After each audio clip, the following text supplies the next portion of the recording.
Hello and welcome to the YouTube channel of Friends House. Today we have part 3 question and answers related to the latest cue card.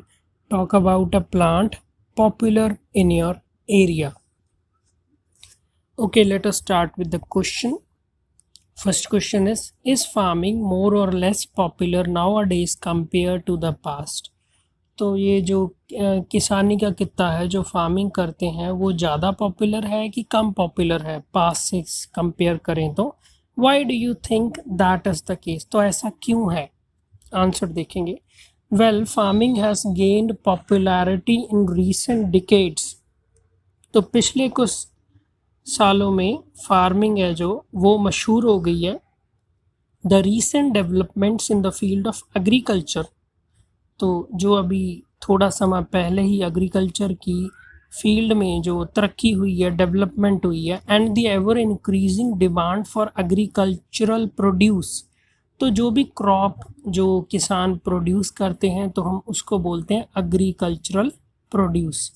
तो अभी और इसके साथ हमने mention किया कि जो डिमांड बढ़ गई है अभी क्योंकि पॉपुलेशन भी बढ़ी है due to the increase in population. तो have encourage the sowing of barren lands.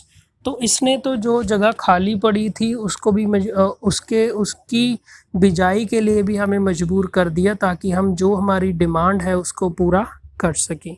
Example देंगे. For example, agriculture is the profession of the majority of the population. तो यहाँ पे हमने लिखा है कि फॉर एग्जाम्पल एग्रीकल्चर जो है वो मेन प्रोफेशन है मेजॉरिटी पॉपुलेशन का इंडिया में. ओके, जो सबसे ज़्यादा लोग इंडल्ज हैं वो आपके एग्रीकल्चर के प्रोफेशन में ही हैं. ओके, इस आंसर को वन गो में ले लेंगे और उसको करने से पहले first of all I want to say that in part 3 you need to elaborate the answer. तो हमें आंसर को ऐसे टाइप क्वेश्चंस आते हैं तो एक या दो लाइन में हम नहीं दे सकते. एग्जामिनर आपको टाइम देता है कि आप एक्सटेंडेड आंसर्स दें तो वो तभी पॉसिबल है आप एक पॉइंट को मेंशन कीजिए, उसका रीज़न दीजिए, एग्जाम्पल दे सकते हैं तो बहुत ही बढ़िया है.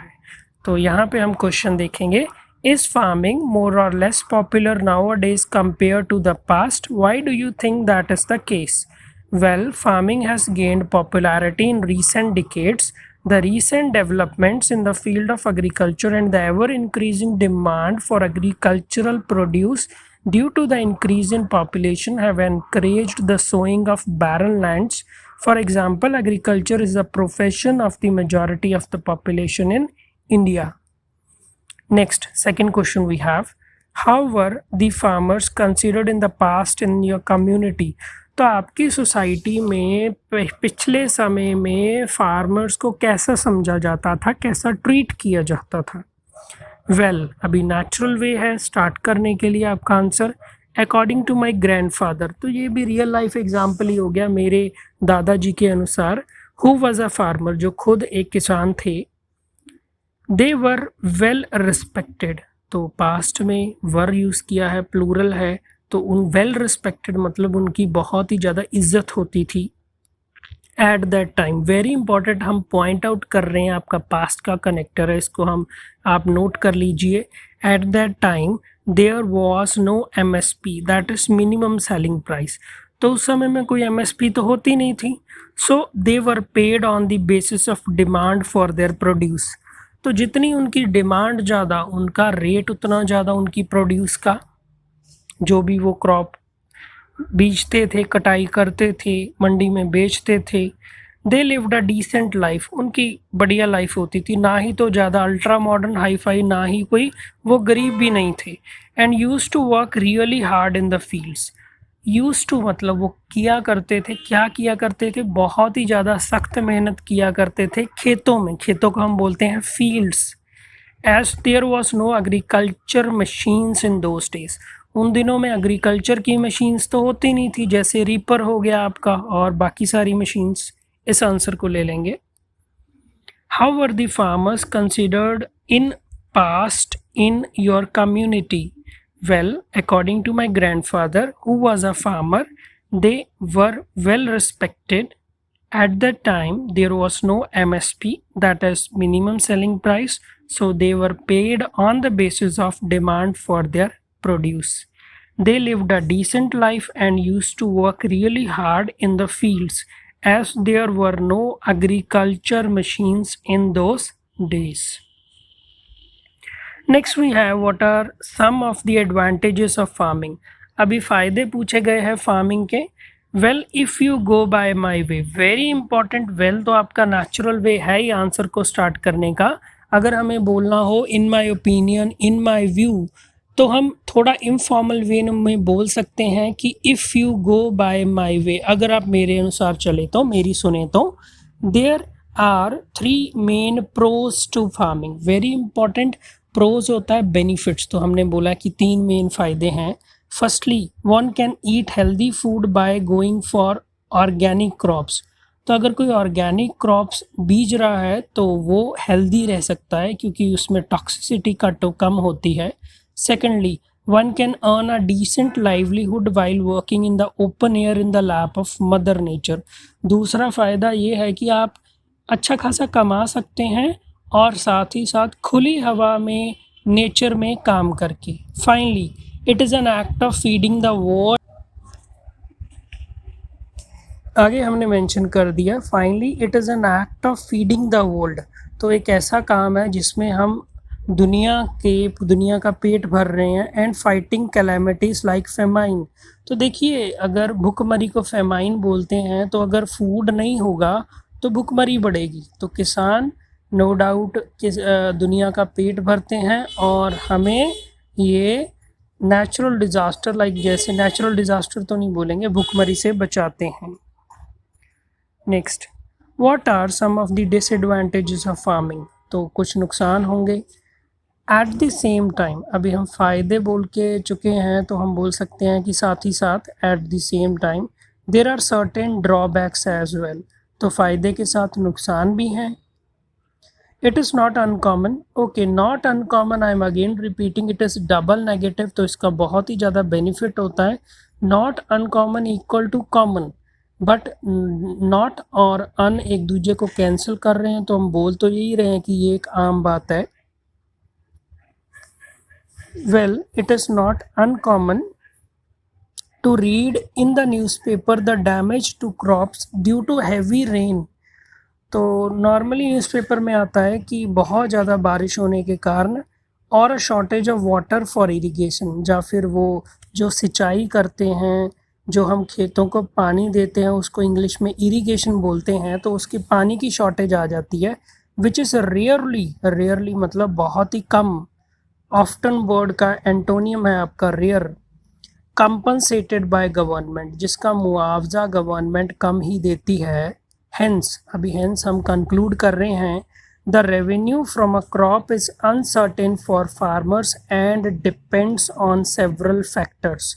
तो जो उनको कमाई होनी है, जो उनको पैसा आना है किसी क्रॉप से, वो अनसर्टेन है, पता नहीं आएगा कि नहीं, क्योंकि अगर क्रॉप सही ना हुई तो गवर्नमेंट में मुआवजा दिया कि नहीं, तो उस पर डिपेंड करेगा कि उनको अपनी मेहनत का फल मिलेगा कि नहीं।